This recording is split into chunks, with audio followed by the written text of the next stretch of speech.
Hello everyone, एक बार फिर से बहुत बहुत स्वागत है आपके अपने पंडित उपेंद्र स्टडी क्लासेस में। गैस में जैसा कि आप लोग को यहाँ पर प्रोडक्शन टेक्नोलॉजी की चैप्टर 30 के बारे में हम बात करेंगे। यहाँ पे आप लोग को जैसा कि आप लोग को पता ही हो गया कि मिलिंग मशीनें क्या होती हैं, मिलिंग मशीन के ऑपरेशन कौन कौन से होते हैं, इनका वर्गीकरण किस बेस से किया गया है, इन सभी चीज़ों के बारे में स्टेप बाय स्टेप जानेंगे।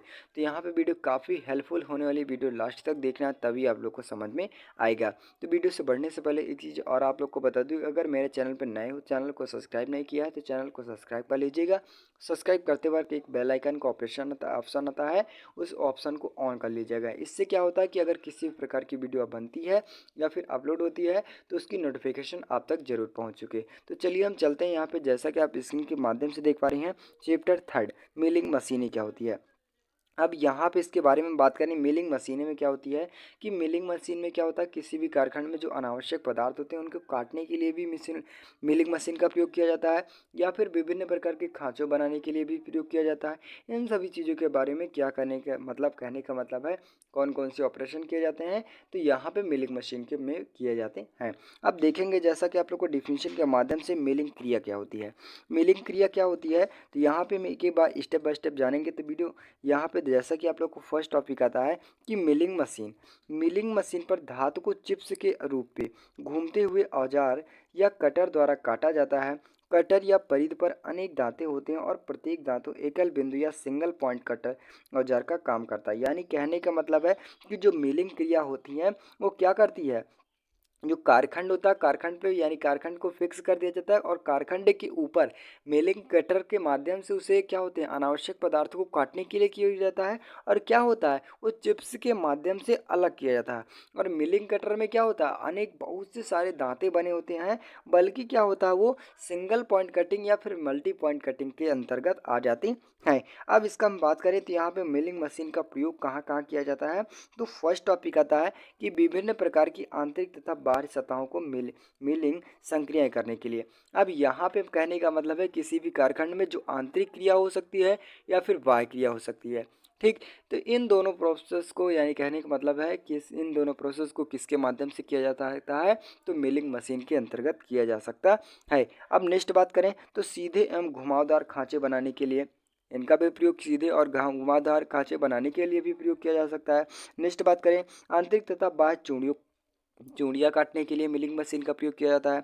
नेक्स्ट बनाने के लिए तो गियर आदि बनाने के लिए भी किया जाता है। यही होप गाइस, यहाँ पे आप लोग को मिलिंग क्रिया एकदम इजी ढंग से समझ में हो गया और इसका उपयोग क्या होता है, इन सभी चीज़ों के बारे में स्टेप बाय स्टेप जाने। आई होप कि आप लोग को ये टॉपिक एकदम ईजी ढंग से समझ में आया होगा। अब यहाँ पे एक बार फिर से मैं दिखा दूँ, यहाँ पे फिगर के माध्यम से ये आपका क्या होता है, ये मिलिंग क्रिया हो जाती है। यानी कहने का मतलब है कि जो भी ऑपरेशन दिखाए गए हैं ये आपका कारखंड हो गया। अब ये कारखंडों को इस तरफ से फोर्स लगाया जा रहा है और ये आपका जो घूर्णन किस प्रकार से किया जा रहा है, ये इस तरह से किया जा रहा है। यहाँ पे इसका कहने का मतलब है कि जो कारखंड होगा, कारखंड किस तरफ से फोर्स लगाया जा रहा है, तो यहाँ से इस तरफ से फोर्स लगाया जा रहा है। और जो आपका मिलिंग कटर है वो आपका इस बेस पे घुमाया जा रहा है। यानी कहने का मतलब है एंटी क्लॉकवाइज, और इसे क्या होता है, क्लॉकवाइज घुमाया जा रहा है। और कारखंड को किस बेस से किया जा रहा है, तो इधर से फोर्स लगाया जा रहा है। यहाँ पे आप लोग को देख पा रही है संपूर्ण कारखंड हो गया, और यहाँ पे जो आवश्यक कारखंड हो गए, और ये जितने पार्ट लगे हैं ये अनावश्यक कारखंड यानी कारखंड के अंतर्गत आ जाते हैं। इन्हें चिप्स के माध्यम से निकाल लेते हैं मिलिंग कटर के माध्यम से। ठीक, आई होप गाइस यहाँ पे आप लोग को पूरा इजी ढंग से समझ में हो गया। अब यहाँ पे नेक्स्ट बात करें तो यहाँ पे आप फिगर के माध्यम से देखेंगे ये आपका किसके अंतर्गत है, तो मिलिंग मशीन के अंतर्गत मिलिंग मशीन दिखाई गई है। ये विभिन्न प्रकार के खांचे बनाने के लिए भी प्रयोग किए जा रहे हैं।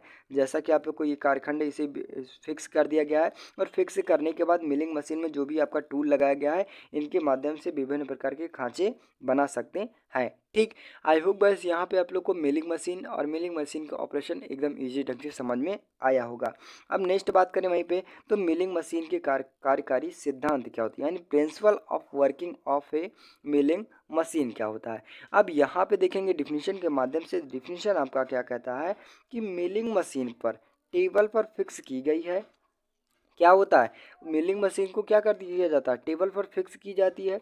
जॉब को घुरक तथा तर्क पर लगे हुए मल्टी पॉइंट तर्ककर्ता के खिलाफ फीड दिया जाता है और एक मिलिंग कर्तक के परिधि पर किनारों को काटने की एक श्रृंखला होती है और प्रत्येक कर्तन कोण प्रचाल के चक्रों के दौरान व्यक्तिगत कर्तक के रूप में कार्य करता है। यानी कहने का मतलब है जिसका सिद्धांत है मिलिंग मशीन का कार्यकारी सिद्धांत क्या है कि मिलिंग कटर को क्या किया जाता है, एक मेज पर फिक्स कर दिया जाता है और फिक्स करने के बाद वो एक किनारे पर लगाया जाता है और किनारों के माध्यम से जो भी कारखंड है उनको चीरने के लिए या फिर हम कहने का मतलब है अनावश्यक पदार्थ को काटने के लिए भी इनका सिद्धांत प्रतिपादित किया गया, लागू किया गया।